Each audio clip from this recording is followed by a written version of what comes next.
Tu considères que toi, pour aller à l'église, tu dois donner à Dieu des conditions. Je me pose la question si à ton réveil, Dieu t'a donné des conditions pour te réveiller. Je me pose la question si Dieu t'a donné des conditions pour te donner la vie que tu as en ce moment. Tu respires, je ne sais pas si tu as mal aux poumons, mais je crois que tu respires bien. Je crois que tes poumons ne sont pas malades, mais je ne sais pas si Dieu t'a donné des conditions pour être dans cet état. Mais toi, pour venir à l'église, tu dois dire à Dieu, je ne peux pas, parce que la rébellion est déjà en toi. Je veux dire quelque chose que je dois tuer maintenant et tout de suite. Dieu n'est pas un père compréhensif, nocif. Dieu n'est pas un père qui a une compréhension nocive. Et c'est ce que nous les chrétiens nous pensons. Dieu pardonne tout, il va tout pardonner, il comprend tout, il va tout comprendre. Dieu n'est pas Élie. Je parle du prophète Élie. 1 Samuel 2, 12 à 17. 1 Samuel 2, 12 à 17. Dieu n'est pas le prophète Élie, qui savait que ses enfants étaient dans les abominations. Ses enfants étaient en train de souiller le nom de Dieu dans le temple. Lui, il le savait, mais il était en train d'aller tout doux. Ce sont des enfants. Dieu n'est pas comme tu penses, Dieu est comme la parole le dit. J'ai besoin d'un amen. Donnez-moi 3 amen. Tu n'es pas venu pour que je te caresse au sens du poil. Tu es venu pour écouter la parole de Dieu telle que le Seigneur l'a prévue. Dieu n'est pas comme tu penses. Dieu n'est pas ton père biologique. Il n'est pas ton père spirituel. Dieu est Dieu. Dieu ne ressemble pas à tes oncles. Dieu est Dieu. Dieu n'est pas selon ta conception des choses. Il est comme la parole le révèle. Dieu n'est pas celui qui nous comprend pour nous amener vers la mort. Lorsque Dieu nous comprend, c'est pour nous guérir, c'est pour nous aider. Dieu ne comprend pas ta rébellion. Tu es rebelle, sors de la rébellion. Merci. Dieu ne comprend pas ta rébellion. Non. Il ne nous a pas aimés pour nous voir mourir. Dieu n'est pas un père qui t'aide à t'asseoir dans la sottise, qui t'aide à t'asseoir dans les choses qui te détruisent. Dieu est venu, il a donné son fils pour te sauver, pas pour te détruire. Ces choses qui te détruisent, cette rébellion doit quitter ton âme.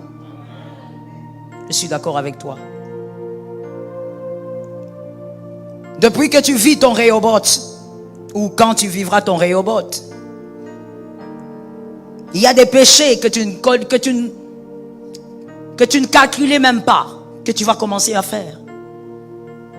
Aujourd'hui, tu ne connais pas les versets qui parlent de la polygamie. Mais demain, tu vas les connaître tous. Tu vas les étaler pour donner des bonnes raisons, afin que tu épouses une 2e, 3e, 4e femme. Et que tu vives dans l'adultère, dans l'impudicité. Pourquoi? Parce que Dieu t'a amené dans un petit Rehoboth. Je connaissais un monsieur dans l'une des églises dites traditionnelles. Il venait à l'église et il allait, je ne sais pas, bon, je vais éviter ce mot pour ne pas choquer. Il allait voir un homme de Dieu parce que dans les églises dites traditionnelles, on a un système, les prédicateurs qui va prêcher la semaine, le dimanche et tout au long du mois, ils sont affichés. Et donc, lui, il allait voir le jour où le prédicateur qui prêchait toujours la grâce et jamais condamner le péché. Quand il allait prêcher, lui, il allait là-bas. Il venait seulement ce jour-là au culte. Et après le culte, il s'est organisé pour entrer dans son bureau, lui donner une dîme, une offrande. Et il disait d'ailleurs à ce prédicateur, tu me bénis tellement. Ces histoires-là de péché, là, ça c'est nous montrer la mauvaise face de Dieu. Prêche-nous beaucoup la grâce dans l'église. La grâce est gravement divine. La grâce est gravement divine. La grâce est le visa du ciel. Il n'est pas le visa de l'enfer. La grâce n'est pas le visa du péché. La grâce nous permet à vivre la sainteté et non à alimenter le péché. Ces genres de personnes existent pourquoi? Parce que ce sont des personnes qui pensent qu'on peut corrompre Dieu.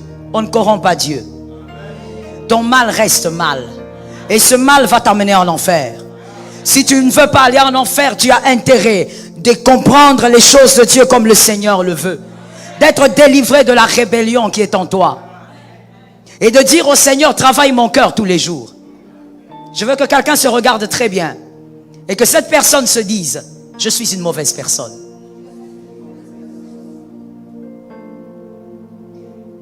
Tu es une mauvaise personne.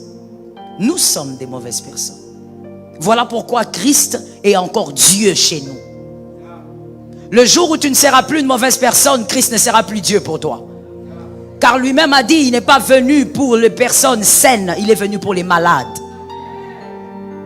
Si tu es parfait comme l'ange Gabriel, Christ n'a pas besoin d'être en toi.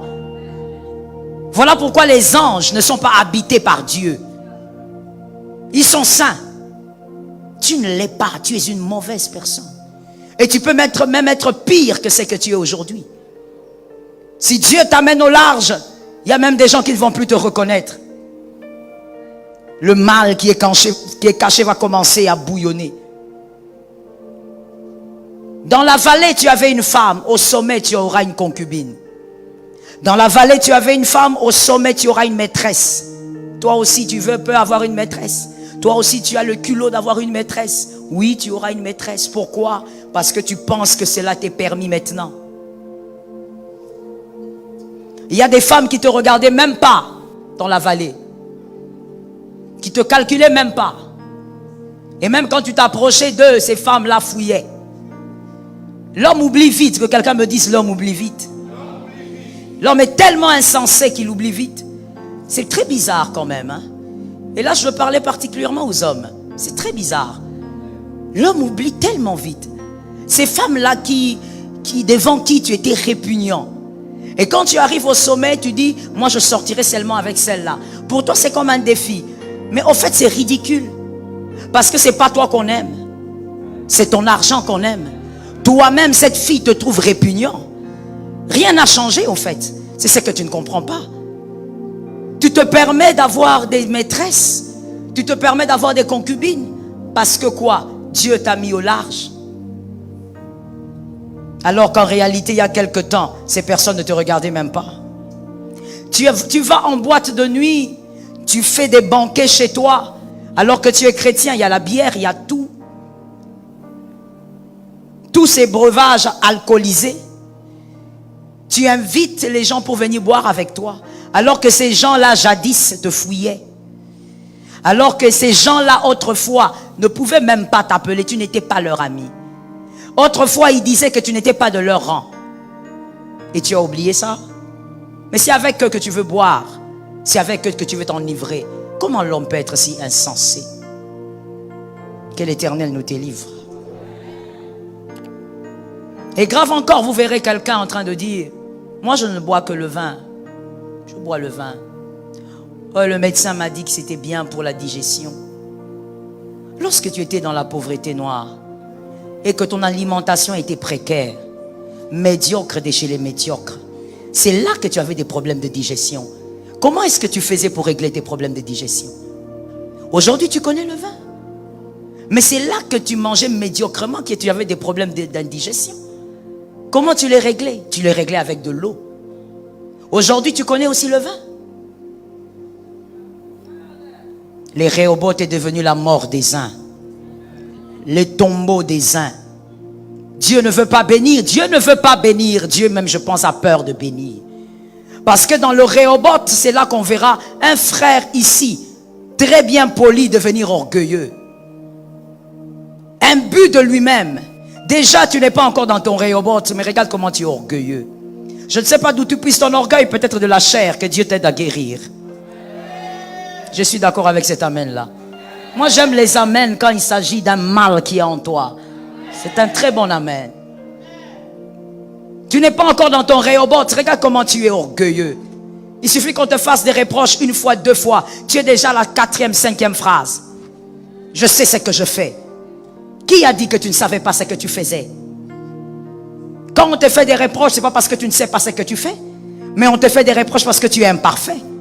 Mais tu es même incapable d'encaisser les reproches. Tu es tellement orgueilleux. Ce que tu demandes ne ressemble pas à ton cœur. Dieu, quand il bénit par rapport au cœur. Merci. C'est comme ça qu'il a pu dire, j'ai trouvé quelqu'un. J'ai trouvé un homme derrière les brebis. Il est là derrière. Il est avec les brebis. Il sent mauvais. Il sent les brebis. C'est un petit garçon. Il est blond. Il a des yeux bleus. Il est insignifiant. Il est fille. Il est fils plutôt d'une prostituée. Mais c'est l'homme selon mon cœur. C'est-à-dire le cœur de Dieu a matché avec le cœur de David. Le cœur de Dieu et le cœur de David se sont unis, se ressemblaient. Avant d'être le tueur de Goliath, sois le tueur de ton cœur. Nous voulons tous être les tueurs de Goliath. Je vais écrouler Goliath, je vais faire tomber Goliath. David n'a pas fait tomber Goliath d'abord avec l'huile. Il n'a pas d'abord fait tomber Goliath avec les pierres. Il a d'abord fait tomber Goliath parce que c'était lui. Et pourquoi c'était lui? Parce qu'il avait le cœur. C'est ce que Dieu a dit. C'est lui parce qu'il a le cœur. Assassine d'abord l'orgueil qui est dans ton cœur avant de tuer Goliath. Je suis ici à l'église, oui ou non? Assassine d'abord la jalousie que tu as dans ton cœur avant de tuer Goliath. Tu es trop jalouse. Tu es trop jaloux. Même ici à l'église, tu jalouses pendant que tu regardes. Et tu sais que tu es là. Tu as trop de jalousie. Quand tu vois un autre, tu as l'impression que cet autre ne mérite pas ce qu'il a. Qui es-tu pour dire que l'autre ne mérite pas ce qu'il a? Qu'est-ce que tu as déjà fait sur la terre pour dire que l'autre ne mérite pas ce qu'il a? Et même s'il ne méritait pas, il y a un Dieu de grâce qui l'a localisé. Mais toi, tu as un cœur jaloux et tu dis quoi? Je veux tuer Goliath. Les tueurs de Goliath sont les assassins des choses qui détruisent le cœur. Avant de tuer Goliath, assassine ton ego. Tue ton ego. Arrête de chercher à tuer celui qui parle à l'extérieur. Tue celui qui parle à l'intérieur de toi. On appelle un frère, on dit frère, vous avez bien fait ceci. Je vous acclame. Toi, tu as mal au cœur, tu es jaloux. Pourquoi c'est toujours lui qu'on félicite? Pourquoi pas? Tu veux que ça soit toi? Ça ne peut pas être toujours toi. Et des fois même ça ne doit pas être toi. Pourquoi tu penses que tu dois être partout? Tu n'es pas le quoi? Comment dire? Le centre du monde. Tu n'es pas le socle du monde. Pourquoi tu veux que ça soit toujours toi? Non mais j'étais là, pourquoi on a appelé l'autre? Mais pourquoi pas l'autre? Tu es jaloux. Tu as un mauvais cœur. Mais tu vois, ce mauvais cœur est caché dans une vie simple. Pourquoi? Parce que Dieu ne t'a pas encore béni. Le jour où Dieu te bénit gravement, c'est là qu'on va voir ton mauvais cœur. Et Dieu n'a pas envie de t'amener là-bas parce que Dieu n'a pas envoyé son fils pour te tuer, mais pour te sauver. Avant de tuer Goliath, assassine d'abord ta haine. Tu as trop de haine. Et vous savez quand quelqu'un est haineux, les haineux, ils ont de la haine même pour les choses pour lesquelles on ne peut pas avoir de la haine. Il peut même haïr tes vêtements. Je n'ai jamais compris ce système-là, mon fils. Il faut peut-être me faire asseoir, que vous aussi vous puissiez me donner des cours. Parce que ça, moi, je ne comprends pas. Ça passe pas, je ne capte pas. Comment tu peux être là en train de dire, ben, elle n'est pas bien habillée, il n'est pas bien habillé. Attends, ça dépend de toi? Depuis quand ça dépend de toi? Tu es le styliste de qui? C'est quel genre de maladie? Quelle maladie profonde? Quelle sémence de rébellion tu as? Comment le diable a pu s'asseoir en toi? Alors que le diable n'entre dans aucun corps. Mais chez toi, je crois qu'il fait quelques visites.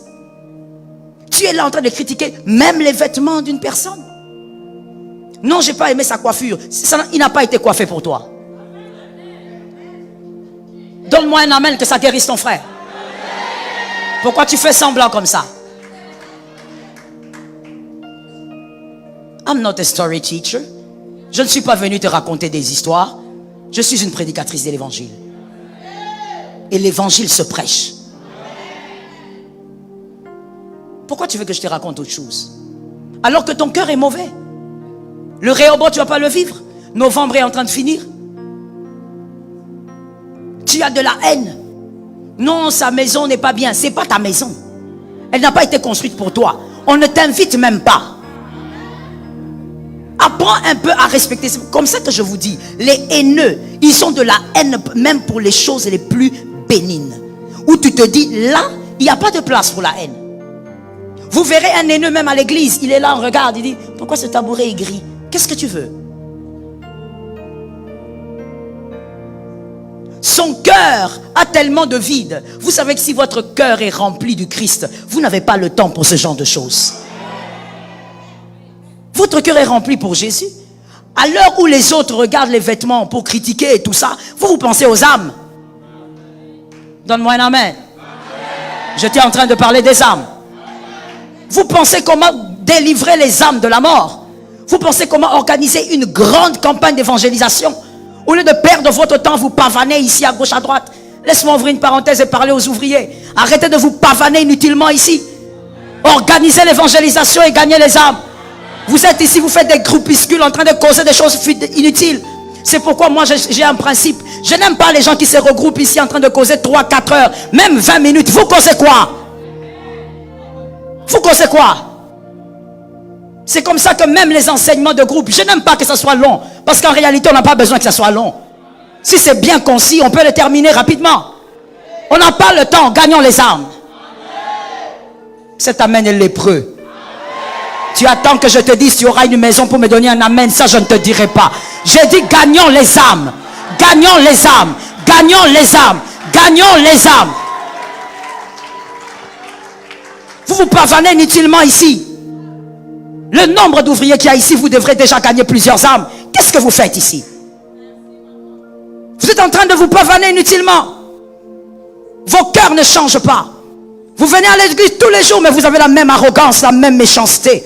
Tu parles à ton frère comme s'il était un esclave. Tu parles à ton frère comme s'il était une chose méprisable. Jusqu'aujourd'hui, la prédication n'a pas changé ton langage.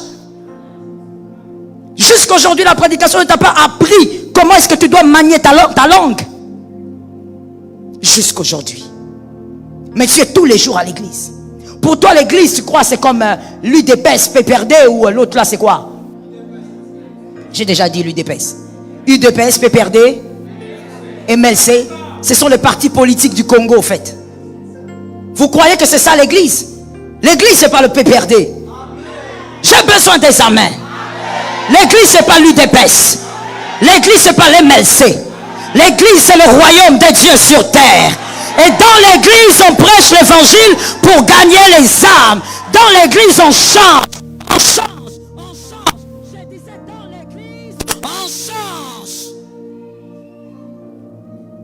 Arrête de me remplir l'espace. Si tu ne veux pas changer, quitte la chaise. Laisse quelqu'un d'autre venir. Je vais lui prêcher l'évangile. Et il va changer. Ne me remplis pas l'espace. Tu viens me prendre l'espace. C'est l'espace d'un homosexuel qui doit changer. C'est l'espace d'une lesbienne qui doit changer. C'est l'espace d'un voleur qui doit changer. Toi, tu es là depuis des années. Je connais même ta généalogie. Mais tu ne changes pas. Je n'ai pas besoin de ça. J'ai besoin des âmes qui veulent voir la gloire de Dieu dans la transformation du cœur. Vous avez des problèmes au milieu de vous comme des païens. Au milieu de vous, ouvriers, des problèmes comme des païens. Vous vous mettez dans des groupuscules et vous dites, on a des problèmes. Ce n'est pas à l'église qu'on a ce genre d'attitude. Si tu veux rester païen, reste dehors. Ici, laisse-moi les païens qui veulent se convertir. Jésus revient bientôt. On n'a pas le temps pour la sottise. Je ne fais pas partie des pasteurs qui vont te caresser au sens du poil. Non. Je n'ai pas besoin de ton offrande. Je n'ai pas besoin de ta dîme. J'ai besoin de te dire, Jésus revient bientôt. Arrête avec ce comportement. Change de comportement. Change de comportement. Change de comportement. Je dis, tu dois changer. Quel comportement tu as? Qu'est-ce que tu crois? Tu crois que tu dois venir à l'église pour présenter tes vêtements? On n'en a pas besoin. Si on veut voir les vêtements, on va dans une boutique. Et si on veut voir comment c'est tenu, on va regarder les mannequins dans la boutique. Tu ne viens pas ici pour ça. Chaque culte, tu es là. Tu viens pourquoi? Par habitude? Par principe familial? Par mode spirituel? Ou par mode de vie? Pourquoi tu viens? Tu viens mais ton cœur est mauvais. Et tu dis à Dieu, Rehoboth. Il n'y a pas de Rehoboth. Il n'y a pas de Rehoboth si tu n'as pas assassiné ces choses dans ton cœur. Tu as de la haine, même pour celui qui te fait du bien. Avec mon fils ce matin, quand je priais pour lui au bureau, c'est ce qu'il m'expliquait même. Même les gens qui te font du bien, toi tu attends un temps pour faire du mal. Tu attends un temps pour prouver à ces gens-là que toi aussi tu peux être élevé. On n'est pas béni pour prouver à qui que ce soit. J'ai besoin d'un amen. On n'est pas béni pour prouver à qui que ce soit. On est béni parce qu'on est enfant de Dieu. Le Fils de Dieu a l'ADN du Père. Toi, tu veux quoi? Tu veux tuer Goliath, mais tu n'as pas le cœur de David. Tu sais ce qui va arriver, mon fils? Goliath va te terrasser. Voilà pourquoi les liens vous terrassent. Voilà pourquoi les bornes des familles vous terrassent. Voilà pourquoi les malédictions des familles vous écrasent. Vous vous mariez, mais vous avez des problèmes comme des païens. Les mêmes problèmes qu'on voit chez les païens, il y en a chez vous. Pourquoi? Pourquoi le mal de la famille vous écrase? Pourquoi les chaînes diaboliques vous écrasent? Parce que vous voulez combattre Goliath sans le cœur de David. On ne peut pas combattre Goliath sans le cœur de David. Assassine cette haine qui est en toi. Assassine la rancune qui est en toi. Ce manque de pardon que tu alimentes. Mon frère, d'abord laisse-moi te dire, parlons un peu. Tu ne veux pas pardonner, pourquoi? On t'a fait quoi? Ah bon? C'est ce qu'on t'a fait? Et toi, tu n'as jamais fait du mal. Il y a quelqu'un qui va me dire, moi j'ai fait du mal, mais pas comme c'est qu'on m'a fait. Comment tu le sais? La douleur est relative. Ce que toi tu te banalises peut être très grave pour un autre. Ce que toi tu banalises peut être très sérieux, peut amener quelqu'un d'autre à la dépression. Pourquoi tu penses que tu n'as jamais fait du mal? La Bible dit, Père, pardonne-nous nos offenses. Donnez-moi la suite. Comme, ressemblant à, comme, la manière dont moi je pardonne, Père pardonne. Si je ne pardonne pas, Seigneur, mesure-moi de la même manière, ne me pardonne pas. C'est ce que veut dire ce verset. Donc alors, très souvent, il y a des gens ici, vous êtes remplis. En réalité, Dieu ne vous a jamais pardonné. Pas parce qu'il ne peut pas, mais parce que ce verset vous accuse. Ce verset dit, pardonne-moi, comme moi je pardonne. Là où je n'ai pas pardonné, Père, ne me pardonne pas. Tu viens à l'église, tu ne comprends pas ce mystère. Non, lui, je ne veux pas pardonner. Si tu savais que toi aussi, tel que tu es là, ton péché là d'hier n'est pas pardonné. Parce que Dieu te mesure à la mesure avec laquelle tu mesures ton frère. Si seulement on comprenait.